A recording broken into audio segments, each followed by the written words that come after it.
গেল। ও নো, এটা কি হলো? আমার পায়ে তো কাঁটা বিঁধে গেল। এখন আমি বাড়ি ফিরবো কি করে?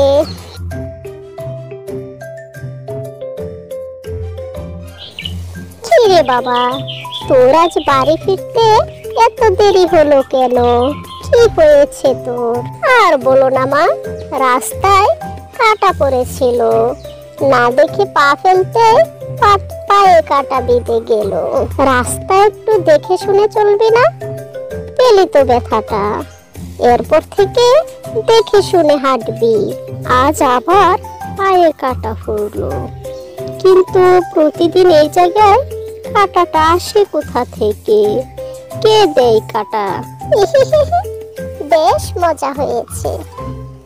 আমার এরকম কষ্ট দিতে খুব ভালো লাগে। আজ বেশ মজা পেলাম।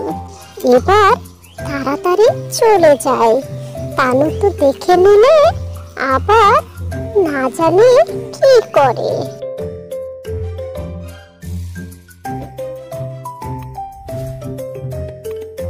আরে, আজও তো রাস্তায় কাঁটা পড়ে আছে। প্রতিদিন এই কাজটা কে করে? আজ তো দেখতেই হচ্ছে। আরে আরে, গাছের আড়ালে কাকে যেন একটা দেখা যাচ্ছে। ও, তার মানে এটা এই বাচ্চাটার কাজ। প্রতিদিন তাহলে এই কাঁটাগুলো রাস্তায় ফেলে যায়। আরে কি ব্যাপার, আজকে তো রাস্তায় কাঁটা নেই। তাহলে ওই বাচ্চাটার কি অসুখ হলো কিনা দেখতে হচ্ছে। তবে আমি তো ওর বাড়ি চিনি না, দেখি জিজ্ঞাসা করে কেউ জানে কিনা। এই যে চাচা, শুনছেন? এই আশেপাশে কি ছোট কোনো বাচ্চা আছে? এখানে তো একটা বাচ্চা আছে, ও একাই থাকে ওই ছোট্ট কুঁড়ে ঘরটায়। আপনাকে অনেক ধন্যবাদ চাচা। আরে, ঘরে কেউ আছো? শুনছো? কেউ কেউ আছো কি ঘরের ভেতর? না, কোনো সাড়া শব্দ পাচ্ছি না। যাই ভিতরে গিয়ে দেখে আসি। আরে এ কি, তুমি শুয়ে কেন আছো? আরে, তোমার শরীর তো একেবারে জ্বরে পুড়ে যাচ্ছে। কি ব্যাপার, তুমি একা একা শুয়ে আছো? তোমার পাশে মা বাবা নেই? আর ওষুধ খাওয়া হয়নি তোমার? ঠিক আছে, দাঁড়াও, আমি তোমার সেবা করে দিচ্ছি।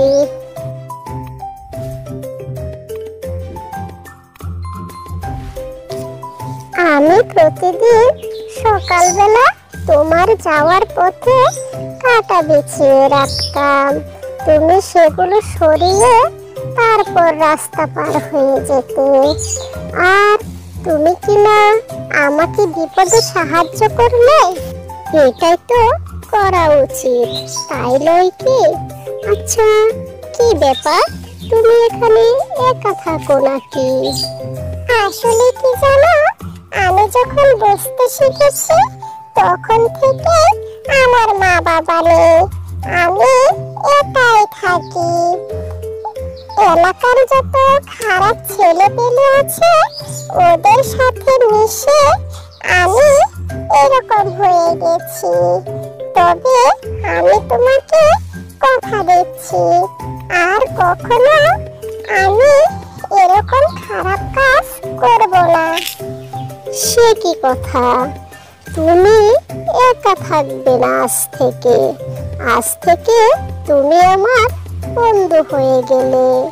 তুমি চলো আমার সাথে, আমার মা বাবার সাথে, আমার সাথে একসাথে থাকবে তুমি।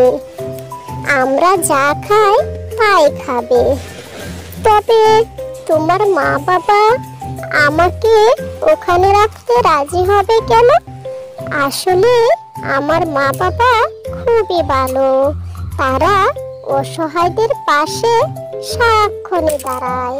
তাই আমি চাই তুমি আমার বন্ধু হয়ে আমাদের বাড়িতে যাবে।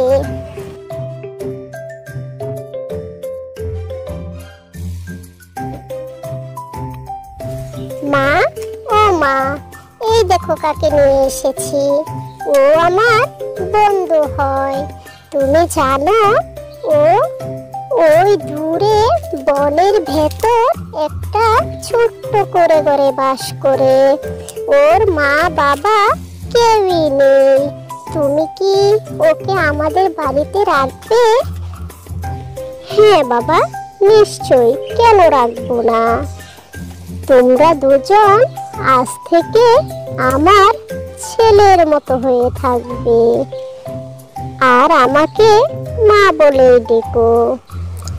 এরপর থেকে ছেলেটি ওই পরিবারের একজন হয়ে বসবাস করতে লাগলো। তো বন্ধুরা, আমাদের গল্পটি তোমাদের কেমন লেগেছে? যদি ভালো লেগে থাকে কমেন্টস করে জানিয়ে দিও। আর হ্যাঁ, দয়া করে সাবস্ক্রাইব করে দিও।